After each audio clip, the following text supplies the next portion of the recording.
Šodien esmu Dailes teātrī un kopā ar mums, skatītājiem, klausītājiem, ir Dārta Daneviča, lieliskā Dailes teātra aktrise, 2023. gada Latvijas labākā aktrise, es atļaušos teikt, pilnīgi oficiāli.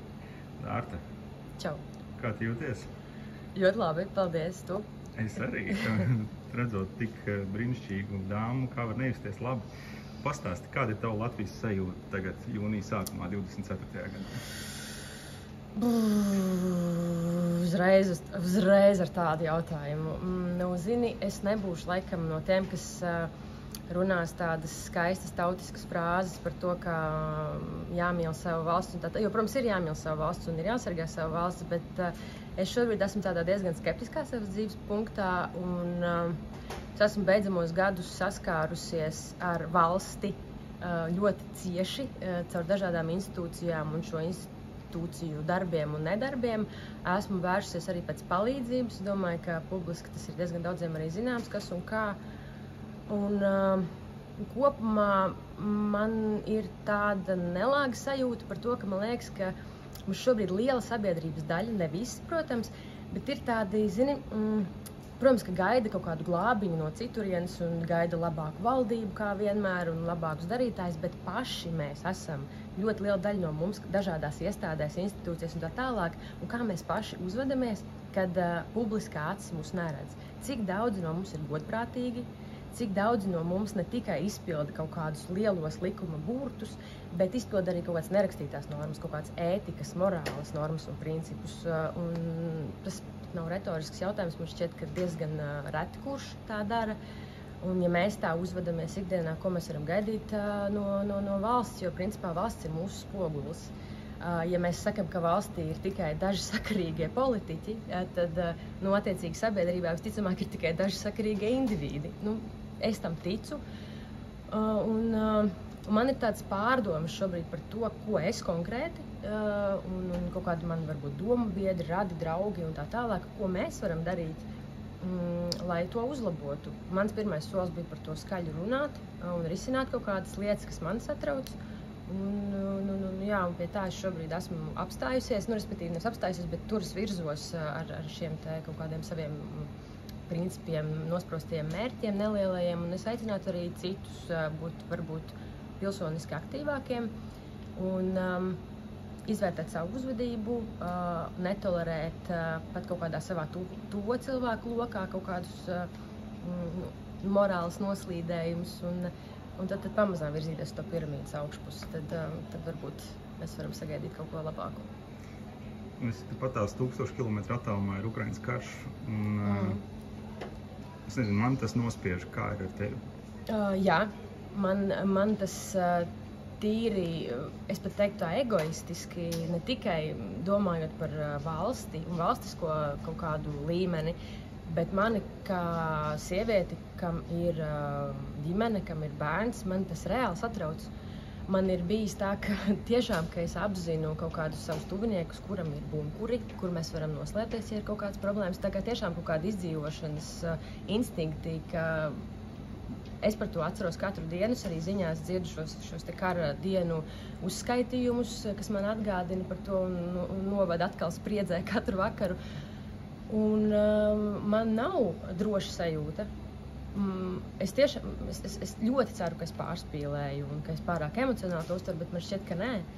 Es esmu no tās iedzīvotāju grupas, kas seko līdzi, kas lasa šos te citu valstu gatavošanās stāstus, scenārijus un kaut kādas viņu, nezinu, vadlīnijas, kā viņi rīkosies. Un es tiešām domāju par to. Es arī tieši šobrīd, piedod, ka kaut tāds temata, varbūt, temata maiņa neliela, bet es tieši šobrīd lasu vienu grāmatu par Habsburgiem 20. gadsimtā, kur arī bija tas laiks, kad nacionālās valstis formējās un kad mainījās šī impērija un radās jaunas nacionālas valstis un Habsburgi it kā to atbalstīja. Bet viņu patiesais mērķis bija tāds, ka viņi saprata, ka mainās laika un viņiem ir jāmainās līdzi, un ja viņi grib turpināt valdīt un būt vadošie, tad viņiem vienkārši jākļūst par šo nacionālo valstu monarhiem. Respektīvi, it kā jāatbalsta nacionāla valstu esamība, bet tikai tāpēc, lai viņi vienkārši vadītu šīs valstis.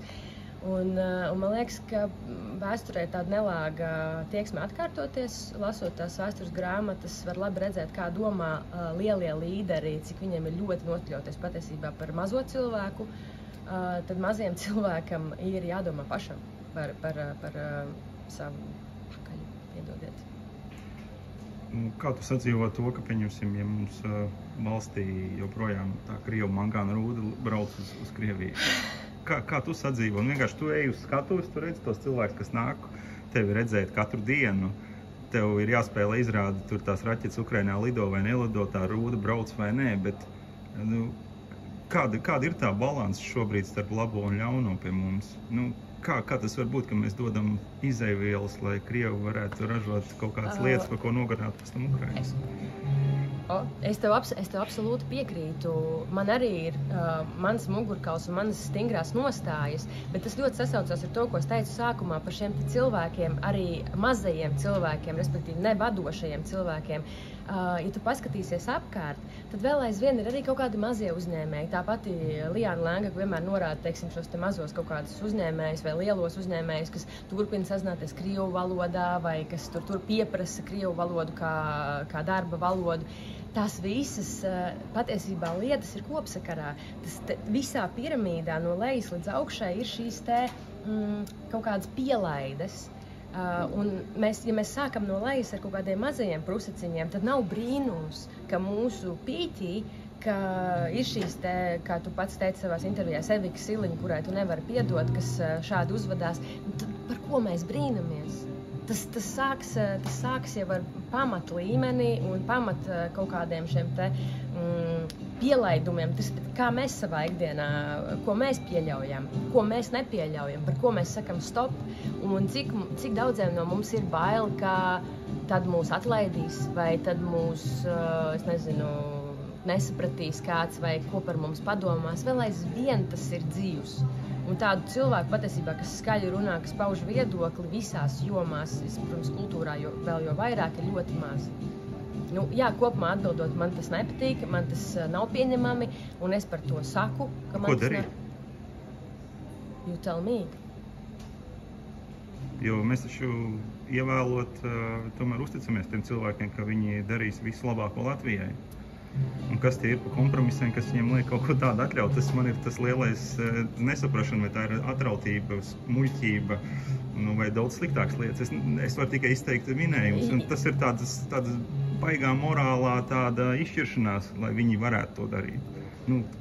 Tā ir tā nospļaušanās, es nezinu. Jā, man kopumā ir ticība, ka politiķiem, mēs neesam dienas kārtībā ikdienā. Nav tā, es neticu, ka viņi domā par mums un satraucas, kā tagad uzlabot mūsu dzīves. Es tam vienkārši neticu. Es uzskatu, ka labs tāds kopumā, varbūt tas ir PRs, varbūt tas ir kaut kas vairāk, kaut kādos brīžos, tagad tas, ko uzsācis ir Rinkeviča kungs, jo viņu var sasniegt. Viņš tiešām, tā kā tautai tas patīk, jo pie viņam es pati izbaudīju šo te iespēju, ka viņu var sasniegt un saku atgriezieniskā saite. Un tādu politiķu ir ļoti maz. Viņš nevar nosaukt vēl kādu. Tagad Šmita Roķa vidā līdzīgi uzvedās, ka viņu var sasniegt vienkāršais cilvēks. Bet pārējie politiķi ir nesasniedzami. Es neticu, ka viņi tiešām, es vienkārši neticu, ka viņiem tas interesē. Līdz ar to es kā politikas neeksperts tev nevaru sniegt labu atbildi par to, kāpēc tā ir, jo man liekas, ka tur var būt visi tavi nosauktie, tā var būt gan korumpētība, gan lielā roka no augšas, tie var būt visi varianti kopā, tas var būt arī vienkārši stulbums, tam patiesībā nav nozīmes.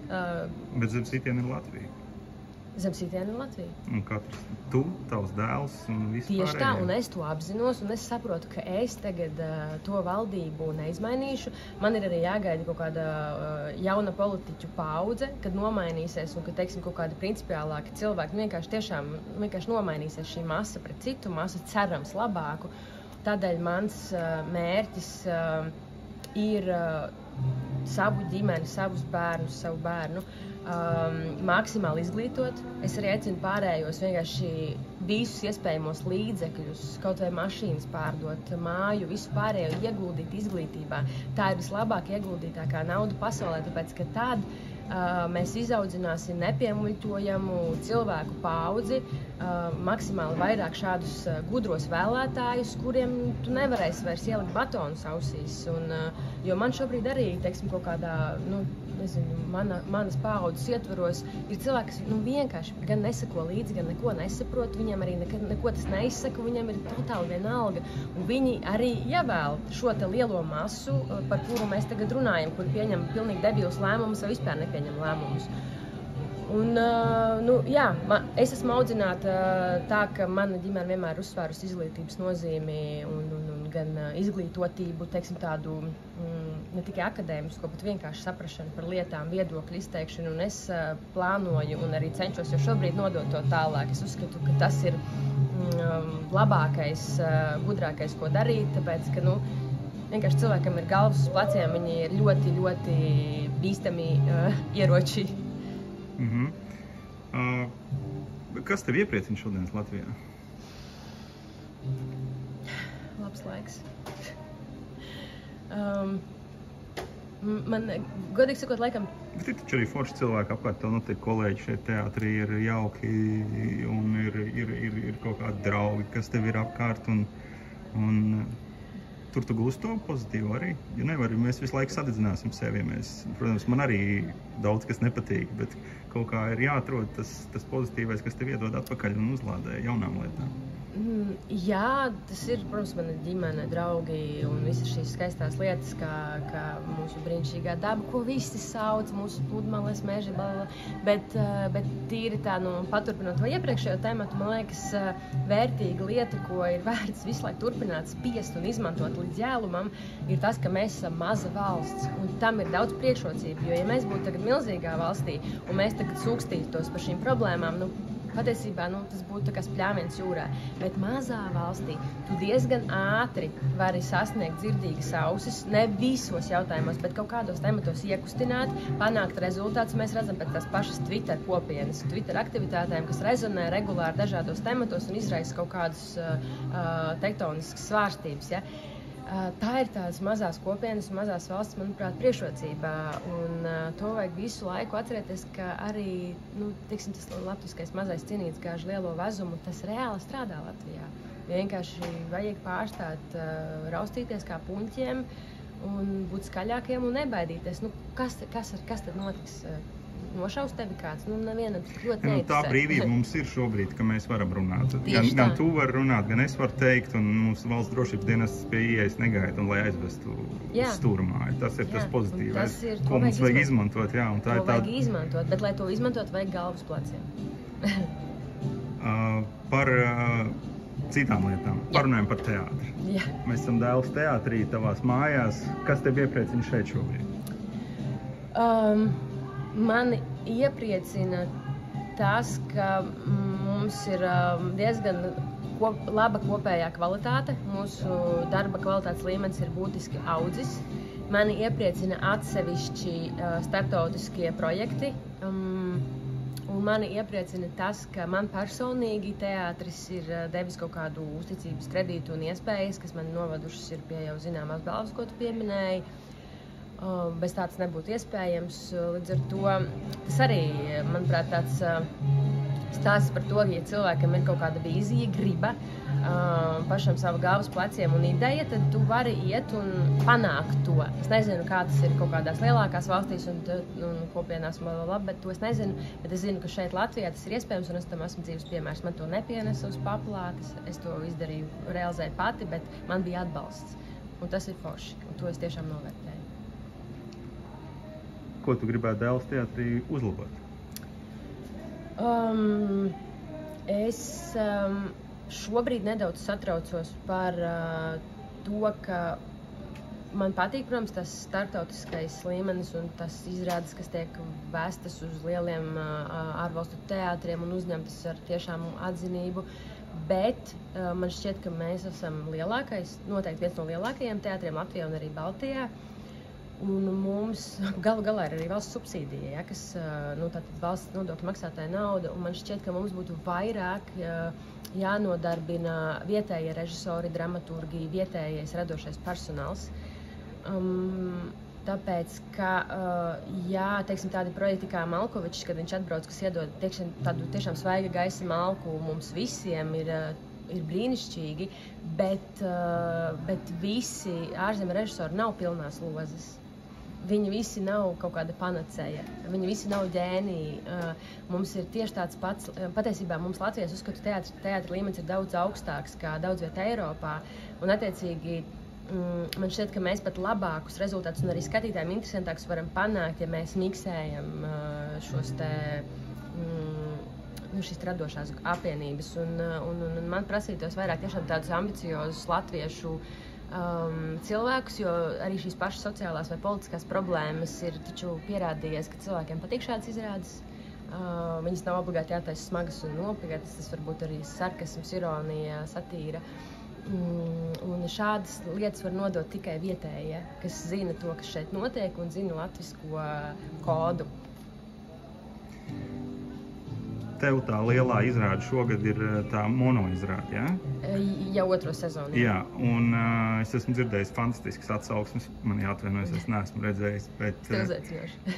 Es turēšu tev pie vārda labprāt. Un tu tur vienkārši izgriežot sevi otrādi. Nu, tā, to, ko tu tur izdarot, kā tu vari tam sagatavoties?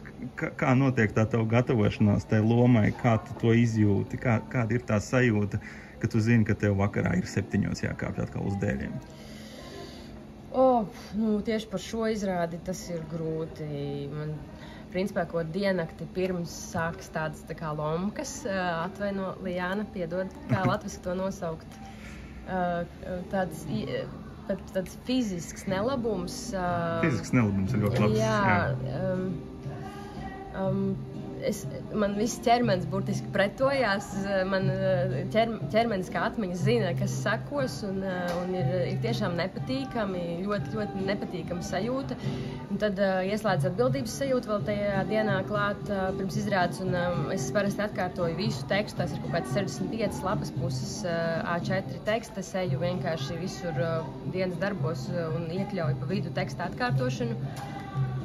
Un tad parasti pirms 7 visi jau zina, ka es cenšos pārliecināt visu personālu, ka mums nevajag spēlēt, ka skatītājiem ir jāiet mājās, un tad viņam nav ko darīt. Tas gan ir interesants atklājums. Un tad man tā kā uzgrūž 7, un tad atkal es aizmirstu to visu, un tad pēc izrādes ir tas pretējais, apgrieztais efekts, jo man ir tāds milzīgs atvieglojums, jo es esmu nospēlējis, un ja vēl nākamā izrāde ir, teiksim, pēc nedēļas tikai nevis rīt, tad tas atvieglojums ir milzīgs, bet savukārt skatītājiem ir tas smagums, un tad viņi man raksta savas pārdomas un izliek savas emocijas un sāpes, un man ir tāds prieks, un es nespēju līdz galam veidot to saķeri, jo es tiešām jūtos dziļi atvieglot to nastu, nododot viņiem, piedodiet, mīļie skatītāji. Bet tās 65 lapas, tas arī, ir ārkārtīga slodze, gan psiholoģiski, tas teksts, tu jau nelasi to tekstu, spēlē viņu. Jā. Un arī fiziski, kā tu sevi sagatavo kaut kam tādam? Tas tāda trausla, brīnišķīga, sievišķīga, bet kur ir tavs tas lielais spēks, kas tevi paceļ uz tās skatuves, lai tu tur būtu? Es nezinu, man liekas, ka tā ir tā mana milzīgā griba. Es tik ļoti vēlējos šo izrādi. Es nevaru izteikt vārdos, cik ļoti es to vēlējos.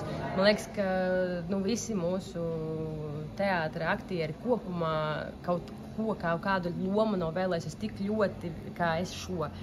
Un tas ir tāds dzinulis, ka un arī tā atgriezeniskā saite, ko es saņemu, ir milzīga. Man ir tieši tā enerģija, man principā varētu fiziski nebūt spēka, man ir pat bijis tā, ka es pēc operācijas spēlēju, man nav balss, un es nevaru parunāt, es uzkāpju uz skatuves, un es spiežu tām saitēm pāri, un es pilnīgi, es kaut kā skaņotājs tur visu laiku regulēju to mikrofonu, jo te es kliedzu, te es čukstu, man tās saites neklausa, bet es vienkārši kaut kā ignorēju to visu, tiešām tādā mākslas karā, ja. Tā ir tā milzīgā grība, jo man liekas, ka visās jomās, visās profesijās tev tiešām pašam jāgrib. Nav pūsli jāgaida kaut kas, un ja ir tā grība, man liekas, tas rezultāts nekad neizpaliek. Tu nospēlē tās izrādes. Būs arī nākošais gads, 3. sezona arī būs šai izrādē? Vai... Jā, ir plānota. Mums vienkārši šobrīd mazā zāle ir remontā, un tad mēs šobrīd gatavojam citu spēles telpu. Es ļoti ceru, ka skatītāji nav aizmirsuši par šo izrādi, jo jā, es atkārtoju tekstus vēl aizvien arī vasarā, gan arī katru dienu, un es esmu gatava spēlēt, tā kā es ļoti, ļoti gaidīšu rudenī.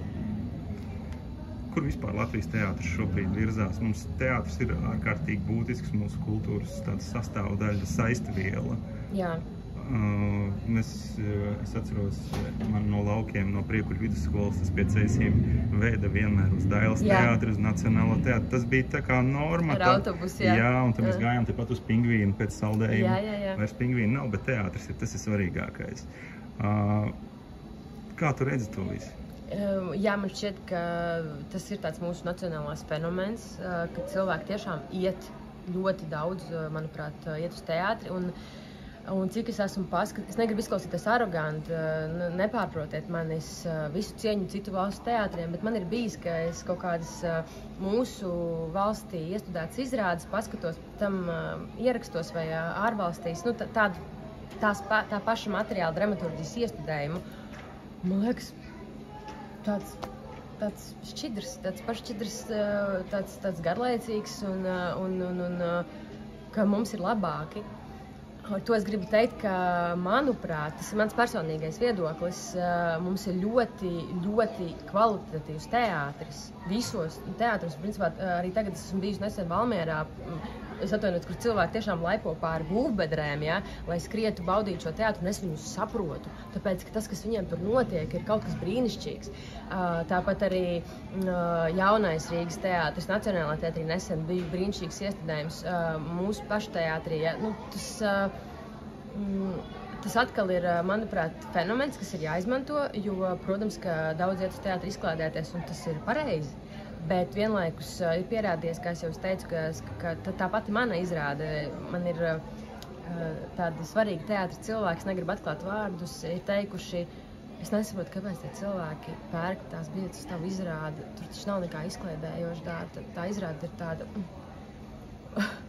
Un tie rēķinātāji, tie mārketinga cilvēki vai cilvēki, kas rēķina, uz ko skatītāji pirks biļetes, ka viņi nesaprot, kāds ir iespējams, ka skatītāji nāk uz kaut kādām sociāli smagām tēmām skatīties vai uz politiskām tēmām, tematiem, bet nāk. Un paldies skatītājiem par to. Man liekas, ka tā ir arī mūsu valsts problēma un valdības problēma, ka bieži vien vienkāršais cilvēks, cilvēks no tautas tiek novērtēts par zemu, tiek uzskatīts par pārāk stulbu, par pārāk lētacīgu vai naivu. Nē. Manuprāt, mūsu teātris skatītājs ir diezgan gudrs un inteliģents. Un līdz ar to šo platformu, mākslas platformu var izmantot vēl labāk, lai runātu par un saliedētu arī sabiedrību un runātu par mums būtiskām tēmām. Un tur es varu uzteikt ar citu Krievdrāmas teātrī Lauru Grozu, Danu Bjorku, Artūru Dīci, kas šobrīd ir vienkārši fantastiska mākslinieckā komanda. Ko viņi dara šajā teātrī, tas ir brīnišķīgi. Kāda tur ir iestudējumi, aiziet uz šo teātri, nestigmatizējiet šo nosaukumu savās galvās. Tur notiek brīnišķīgas, tiešām ļoti saliedējušas, manuprāt, valstiski svarīgas lietas mākslinieckā izpildījumā. Bet, ja mēs tā paskatāmies vienkāršā valodā, kur dodas latviešu teātris šobrīd? Kas tas ir, ka tās ir kaut kādas citas formas, citi izteiksmes veidi, citi darbi, kas tiek uzvesti? Ko tu redzi? Manuprāt, mums ir ļoti liela dažādība. Es neesmu lielu kvantumu ar iestudējumiem pēdējā laikā redzējis, par ko es ļoti atvainojos, bet tas, ko es esmu redzējis katrā no šiem teātriem, ko es nosaucu, patiesībā ir diezgan atšķirīgi. Ir kaut kādas provokatīvākas izrādes, ir izklaidējošākas izrādes, ir ārzemju gabali, vietējie gabali, un es tev nevaru nosaukt tādu vienu. Man liekas, ka tā ir līdzīgi kā ar kaut kādām citām, līdzīgi kā ar mūziku vai to pašu modi, piedod, kas tā salīdzinu, bet tāda tendenču lieta, ka vienu gadu pēkšņi gaisā ir kaut kas viens, pat neatkarīgi no kaut kādas mūsu politiskās situācijas vai kaut kādām tādām lietām, pēkšņi kaut kā visiem ir liela mīlestība pret konkrētiem autoriem, un teātros pat pārklājas kaut kādas līdzīgas lietas. Tad, kad es iestudēju savu mono izrādi, kas skar arī vardarbību, pēkšņi Nacionālajā teātrī arī bija izrāde par vardarbību Ričards nekā personīgi. Ja? Pēkšņi tā vardarbības tematika aktualizējas, tad pēkšņi kaut kāda politiskā līnija, tad pēkšņi krievu autori būtu vai nebūtu, un tomēr mēs viņus iestudēsim un parādīsim, ka mēs caur viņiem parādam kaut kādu šī brīža aktuālo pasaulē. Tās tendences, manuprāt, diezgan mainīgas, diezgan straujas, un es nevarētu pateikt kaut kādu vienu raksturu. Tas, ko es tikko nosaucu, ka tagad bija tāds krievu autoru, varbūt tāds vilnītis, vardarbības tematika, un tagad arī šī sabiedrības saliedējošā nacionālās apziņas vai arī mūsu vēstures apzināšanās, kas, starp citu, arī filmās Dāvim Sīmanim tā brīnišķīgā Marijas klusums, ko es iesaku noskatīties. Džons Malkovičs, Holivudas zvaigzne, bija šeit, un tev bija tā laime ar viņu strādāt kopā. Tev pat esot mobilā telefona vienīgajai. Varbūt valsts prezidentam vēl ir, bet labi, es jokoju. Kā bija strādāt ar viņu? Kāds tas ir tas domu redzējums, tā pasaules sajūta, ko viņš atnesa? Manuprāt, Džons Malkovičs ir brīnišķīgs piemērs un atgādinājums, ko mums vajadzētu arī Latvijas slavenībām atcerēties, ka jo cilvēks ir lielāks, jo vairāk viņš ir sasniedzis savā dzīvē, jo viņš ir vienkāršāks, piezemētāks un cilvēcīgāks. Tas ir tas, ko es esmu savā dzīvē pamanījusi, varbūt, ka ir izņēmumi ir vienmēr, bet izņēmumi parasti apstiprina likumsakrību. Džons Malkovičs ir ārkārtīgi patīkams cilvēks, un principā, godīgi sakot, vienā brīdī aizmirsu, ka tas ir Džons Malkovičs. Es varētu teikt, ka tas bija iespējams vispatīkamākais mēģinājuma process manā dzīvē, un es strādāju teātrī no 2011. gada, un man ir bijuši ārkārtīgi daudz iestudējumi pie daudziem režisoriem. Bet tas, ar kādu cieņu un mīlestību viņš izturās pret aktieriem, un cik viņš ļoti tiešām ir tāds ja var pateikt, pie katra pienāk un nolaiž pie tā brīža domas un saprašanas un ieklausās, un tas, kāda viņam ir humora izjūta, brīnišķīgi. Protams, tur varēja nolasīt to, ka viņš ir pasaules līmeņa zvaigzne, jo viņa jokos pēkšņi tur ieklīst kaut kāds Toms Krūzs vai tur, nezinu, kāds cits Holivudas aktieris, viņš tā vienkārši tur tā stāsta, kā viņi pie galda tur pēkšņi tur ir aplēšies ar mērci, ja, piemēram. Un tad tu tā kā saproti, hei, par ko mēs runājam. Bet kopumā tā bija tiešām bauda, plus ārkārtīgi zinošs un gudrs un izglītots cilvēks. Un es atceros, mēs diezgan daudz arī ar viņu jokojām, man patika viņu pazogu, vilkt uz zoba, un viņam bija tā acu operācija, viņš staigāja ar apseju, tad mēs tur smējāmies, ka mēs tik slikti spēlējam, ka viņam jau acis deg, un savukārt man viņš jautāja, vai man ir Rados Džokovičs, jo es esmu Daneviča, un es teicu, hei, vecīt, tu pats esi Malkovičs, par ko tu runā, un tad mēs varējām pasmieties, jā. Viņš būs vēl Dailē? Es nezinu, viņš gan pats solījās atbraukt vēl pieskatīt izrādi, un cik es sapratu, viņam ļoti tiešām patika Rīgā un Jūrmalā. Līdz ar to es domāju, ka mēs viņu varētu vēl gaidīt. Ja ne kā režisoru, tad viņš arī ir pats kā aktieris spēlējis šeit vienā iestudējumā, tad kā pilsētas viesis, es domāju, noteikti. Viņam ļoti patika arī Mārtiņa Beķerei, starp citu regulāri viņš gāja pārējai pēc maizītēm, un jā, tāds bija. Viņš noķēra to Latvijas sajūtu? Man šķiet, ka jā. Nu, redz, kā jau tādi inteliģenti cilvēki, viņiem nav šī melnbaltā domāšana, ka viss ir vai nu slikts, vai nu viss ir paradīze. Viņi vienkārši iet, analizē, vērtē, vēro un paši izdara secinājumus. Es domāju, mums bija fantastiska saruna. Brīnišķīgi ar neticamo Dārtu Daneviču šeit Dēles teātrī. Paldies tev par sarunu. Bija ļoti interesanti, un nāciet uz teātri un mīlēt Dārtu, mīlēt visus pārējos aktierus un teātrus. Un paši sevi. un Latvijas kultūru un sevi, protams, jā, un lai mums vienmēr mierīgs debesis un saules mūžs Latvijai.